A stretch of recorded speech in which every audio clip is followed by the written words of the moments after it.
Broadcasting from the business capital of the world, this is the Podcast Business News Network.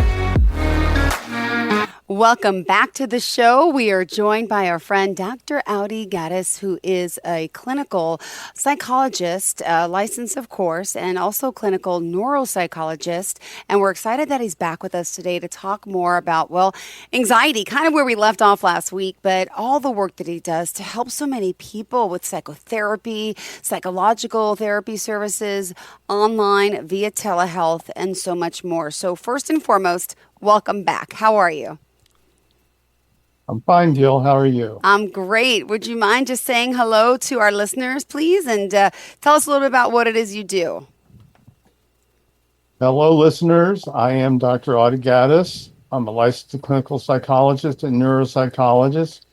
My practice is located actually all over Virginia because I do telehealth, but I reside in the beautiful Shenandoah Valley of Virginia, live outside of Harrisonburg, and which is a great place. All the cities I've lived in my life, this is the one where I can enjoy the beauty of the outdoors. So it's a great place to be. Got it. Well, thank you for being here. And I know you've done a lot of work and research and loneliness. We've talked about that. We've talked about anxiety. Give us a little recap to our discussion last week. And I have to thank you for that. Both of us coming clean with our own anxieties and knowing that I'm not alone. You're not alone, even as a doctor, right? As a mental health professional as well. Right. It's something it's okay to suffer with. If you're out there today, it's okay. Right. And without spending too much time on recapping, what I want to do is basically say that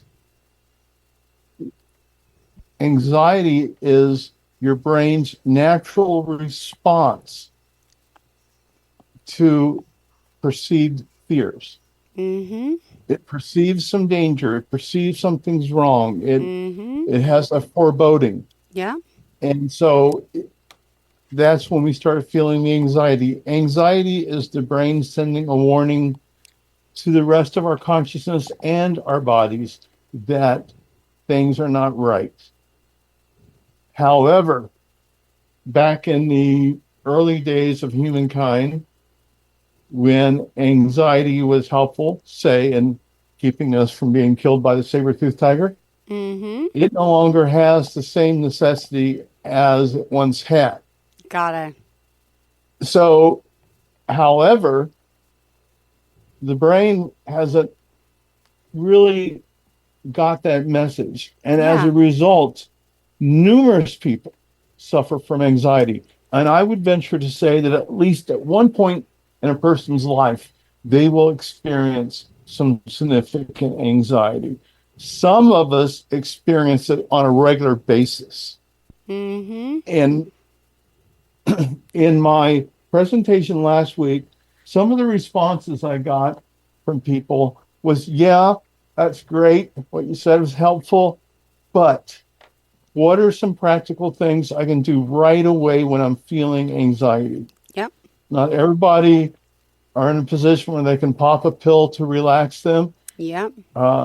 And there's a lot of questions as to whether that should even happen anyway. But sometimes the anxiety just feels too much, and there's got to be some things we can do. And so what I do with my clients is I tell them we're going to build a toolkit, a little invisible toolkit, and you can imagine like attached to the side of your pants or something that you can carry with you and you can access at all times. Yeah. Depending on the severity of anxiety, some of these people are accessing it several times a day. Yeah. So I'm going to talk about just some regular things you can do when you're really feeling anxiety. I'm going to start with some of the ones I like the least, but they're effective. Got it. And so the first thing that, if you're feeling intense anxiety, is short circuit the central nervous system. Now, one way we could do that is sticking our fingers in an Yeah. electrical outlet. True. That would kill us really quick. Mm-hmm. That's not a wise way to do it. Yep. But one practical way we can do it without harming ourselves is grab 2 handfuls of ice. Okay. Grab that ice and Interesting. hold that in your hands, Okay. like I'm showing you now. Hold it in your hands as long as you can. Squeeze it tight. Okay. Okay. Okay. And then let go. Give it a minute. Do it again. Do it at least 3 times. What is that? What that's doing is the portion of your brain where anxiety comes from is getting a contrary message. It's getting interrupted with these the nerves picking up the ice, the coldness, the uncomfortableness of it, and it has to attend to that. So it has to let some of the anxiety go so it can function on relieving your discomfort. That's why I say do it 3 times. And you hold it really as long as you can, hopefully at least 30 seconds. Okay. Some people have to work up with that. Okay. I have one client, he says he's up to 5 minutes holding the ice. Wow. I said, that's too long. You should be doing one to go, picking it up. Not good. Yeah. I said, don't get frostbite. And don't blame me if you get frostbite. The second thing, which is uncomfortable, but it's another shock to the system, although increasingly I'm running into people who do this for skin reasons, is take a cold shower. If you're able to, you're not like at the office, but you're at home, take a really cold shower. Okay. And at least 5 minutes. Okay. That's uncomfortable. And I can say it because I take cold showers. I started off as a person who really loved hot showers. Gradually, my dermatologist was saying, stop taking hot showers. Take lukewarm to cold showers. And I gradually made it to warm, then I made it to lukewarm. Now it's cold. It's not a long shower, but it gets me clean. But for anxiety, having that shower hit your body in such an uncomfortable way is going to distract your brain. Yeah. To focus on the problem at hand. Okay. Those are the toughies. If you can do those and it makes your anxiety go away, great. There are some easier ones to do. You may want to try first. And the first one is deep breathing. Okay. Breath work is so important because what it does is it puts blood and oxygen back into your brain. When we are having a lot of anxiety, our brain is sending the blood and the oxygen to our limbs, to our arms, to our legs. Why? Because we may have studied this in school. That's where is that part of the brain where fight, flight, or freeze takes place. Think of freeze as the panic attack. Fighting back at that saber-toothed tiger, or running from that saber-toothed tiger. So the anxiety, that's the reason why we sometimes get stomach cramps. Yeah. And even some chest cramps. We don't have sufficient oxygen there because it's sending it all to our arms and legs so we can be ready to save our lives. Which in most situations we encounter nowadays, we just don't run into many saber-toothed tigers, and we don't need that. Yeah. Our brain does that, however. Yeah. So breath work will get the oxygen and blood back to my brain where it belongs. Okay. And here's a simple way to do this. Take one hand, put it on your abdomen so you can feel it. Okay. On your tummy so you can feel it. And then inhale for 4 seconds. Okay. 1,000, 2,000, 3,000. Just inhale and then hold it.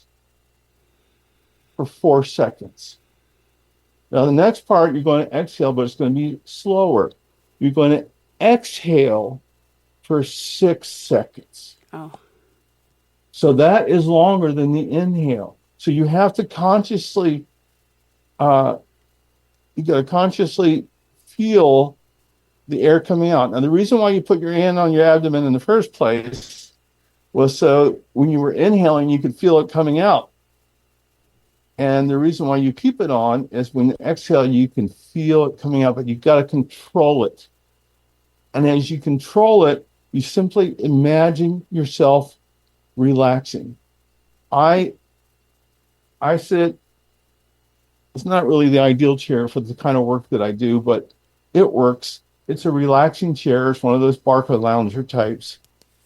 I had this imagery when I do this, and I do it every day before I start work. I do it at least 3 or 4 times.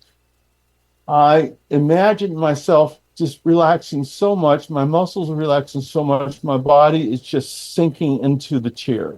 Yeah. I have my arms on the armchairs, except the one on my stomach, and I inhale through my nose, I exhale through my mouth. So do that for my anxiety clinics.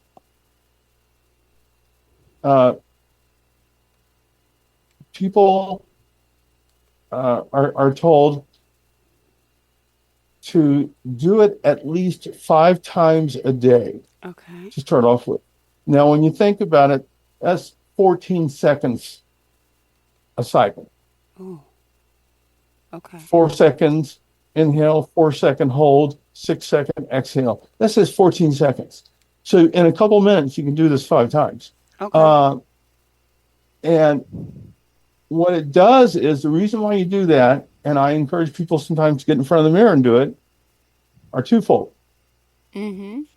One, you want to train your brain. You want to, what they call, habituate your brain to go there as a default, to see the breath work as something it immediately goes into. Okay. By training for it 5 times a day, at least for 8 weeks, you will be so habituated to that, you'll find yourself doing it and not even aware that you're consciously doing it.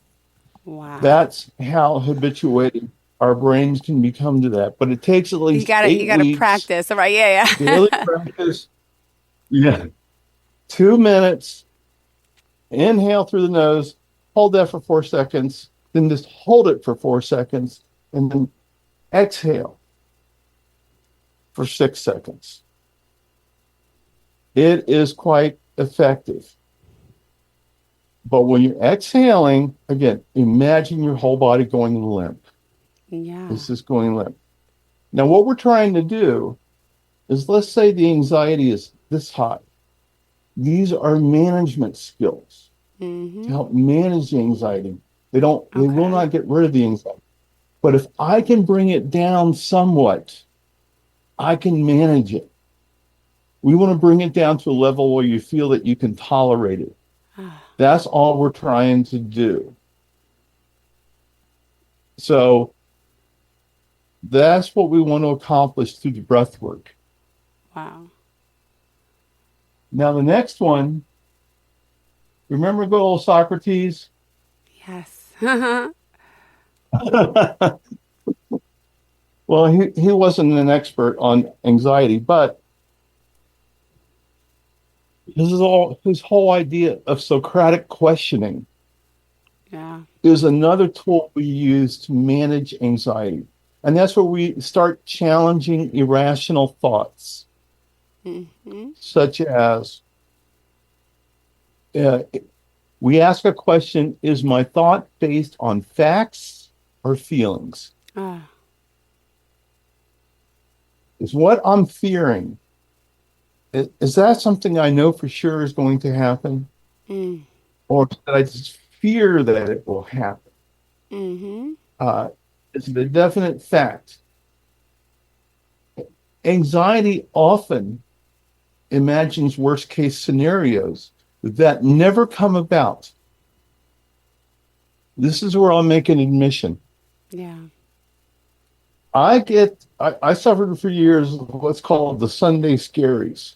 Oh, well, Sunday, the day before work, the going back to anxiety work for around Monday. Sunday afternoon. Yeah, I can it empathize. starts to kick in, and I would just feel awful. Mm-hmm. And I hated that part of the weekend.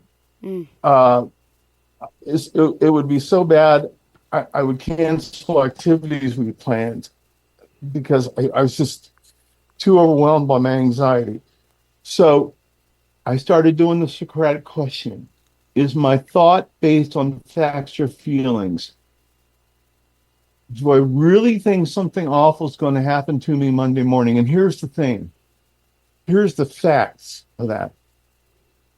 So far in my life, nothing bad has ever happened to me on a Monday. Mm-hmm. Yeah. Other days, yeah. But on Mondays, no. Good. It's like I'm expecting to be fired or something. I don't know. I expect maybe there's a grizzly bear in my office. But for some reason, as soon as I walk into my office and turn on the light, that anxiety's gone. Mm. So all that anxiety I had was based on false feelings. Mm-hmm. Next question I asked, how would my best friend see this situation? Ah. I asked my wife when I was really working on the Sunday scaries. I would ask my wife, "Is there something terrible that's going to happen tomorrow? Mm. Are we going to get a volcano, Yeah. earthquake, Yeah. things going to blow up? And am I going to suddenly be out on the job? Are they repossessing our house tomorrow?" Of course, none of that would happen. Mm-hmm. Another question is, I ask myself this, how likely is it that this fear will come true? Yeah. Now, when I get to Sunday Scaries, I go right to that question, actually. Okay. How likely is it that my fears about the following day will come true? Well, it's highly unlikely. Yeah. Highly unlikely. To help me with this, I would write down what the fear was, and my wife would make a $5 bet with me that it wouldn't happen. So not only every Monday was I realizing my anxiety was, well, it wasn't going to accomplish anything. I realized on Monday I owed my wife $5. Because nothing bad ever happened. Uh-huh. The final question I ask clients, and I get them where they journal with these questions. If my fear comes true, will it matter in a week? Will it matter in a month? Will it matter in a year? Mm-hmm.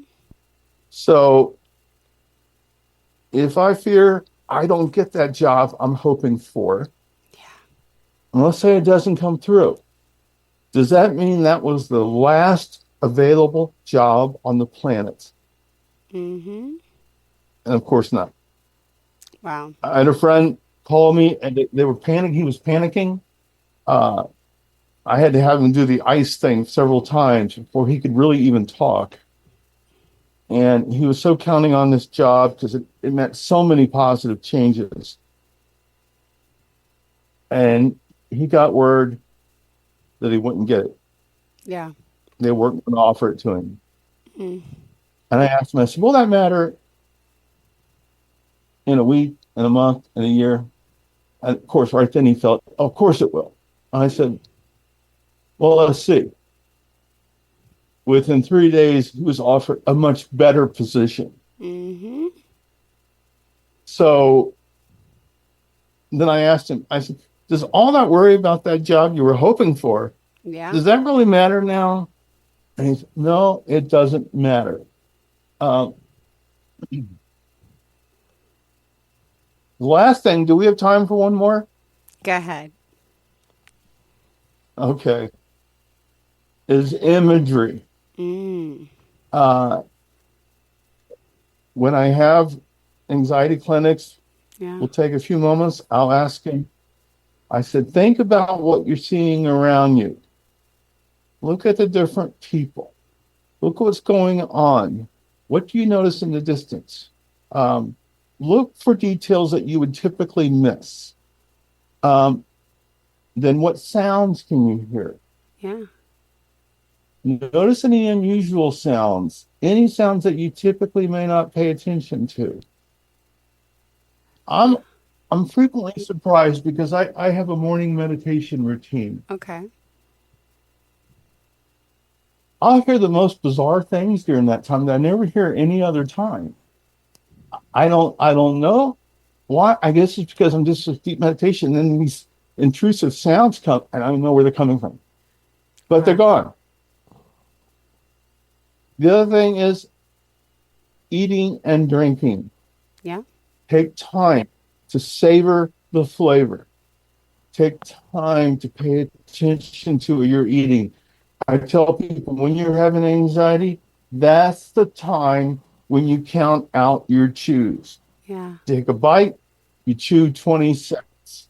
And as you're chewing, you're paying attention to what it feels like in your mouth, and you're taking attention to the different flavors and what you can pick out. I have a friend, he can take a bite of food and he can tell me just about every ingredient. I can't do that, but he can do that. And he actually does it to help him become more mindful. Mm-hmm. And then it goes to what you feel. There's so many more I can share. If clients will email me, if listeners will email me, I hope you become a client. But if listeners will email me at Dr. Gaddis, Dr. Gaddis, just one word, Dr. Gaddis, at mypsyconnect.com. That's my MYPSY connect.com. I will send you a list of these skills that you can do. And I think you'll find you're able to bring this anxiety down to manageable levels. We're not about curing anxiety. Mm-hmm. That will only happen when we die. Yeah. It's about managing it until we do. Yep. Beautifully said. Thank you so much. All right. Well, You're always welcome. a pleasure having you here. Excited that you're back with us. And, just the breathing technique. One more time, remind me, we breathe in, hold it for how long? And then what's the exhale one more time? I inhale through my nose for 4 seconds. Just a 4 count. 1,000, 2,000, 3,000, 4,000. I hold for 4 seconds. 1,000, 2,000, 3,000, 4,000. And then with my hand on my abdomen, I should have said it at the beginning, I exhale for 6 seconds, a little bit longer. If you finish exhaling before 6 seconds, you're doing it too fast. You go to 7, 8, 9, you're going a little bit too slow. So 6 seconds is the operative number there. And with your hand on your abdomen, you can feel it going in. Just like when you inhale, you can feel it coming out. And you feel it as you exhale as well. Perfect. Well, thank you so much. Pleasure again having you here. You're so welcome. All right. Thank you again for everything, and we'll talk again hopefully next week. Thanks so much. All right. Take care. Bye-bye. Thank you. Bye-bye.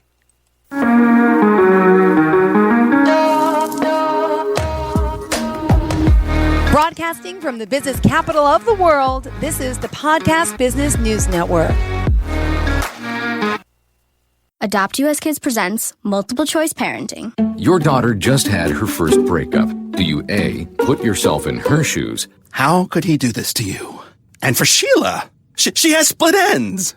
B, console her? Oh, sweetie, this is going to happen a lot. 4, maybe 5 more times before you get married. C, take charge? Got to get this all straightened out. Give a little talking to, man to man, mano a mano.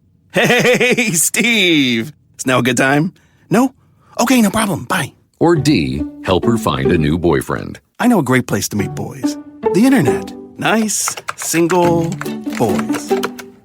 Never mind. How about some ice cream? As a parent, there are no perfect answers. But you don't have to be perfect to be a perfect parent. Thousands of teens in foster care will love you just the same. For more information on how you can adopt, visit adoptuskids.org. A public service announcement from the U.S. Department of Health and Human Services, Adopt U.S. Kids, and the Ad Council.